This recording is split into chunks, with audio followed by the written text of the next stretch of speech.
விஷ்ணுவின் ஒரே பெண் அவதாரம் யாருன்னு தெரியுமா?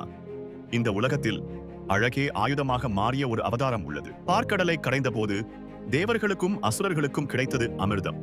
அசுரர்கள் அதை பிடுங்க முயன்ற போது விஷ்ணு அழகிய பெண்ணாக மோகினியாக அவதரித்தார். நானே பகிர்ந்து கொடுக்கிறேன்னு சொல்லி தேவர்களை மட்டும் வரிசையில் அமர வைத்து அசுரர்களை மாயையாலே ஏமாற்றினார். தேவர்கள் போல வேஷம் போட்ட ஒரு அசுரன் அமிர்தம் குடிக்க அமர்ந்தான். அவனை சூரியனும் சந்திரனும் அடையாளம் காட்டினார்கள். அடுத்த நொடியே மோகினி கரண்டியாலே அவன் தலையை வெட்டினார். அதுக்கு பிறகு வந்தான் பயங்கரமான பஸ்மாசுரன்.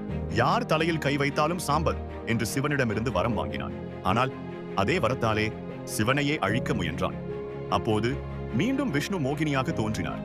அழகான நடனம், மயக்கும் அசைவுகள், மோகினி தன் தலையில் கையை வைத்த மாதிரி நடனமாட அதை பார்த்த பஸ்மாசுரனும் தன் தலையில் கை வைத்தான்.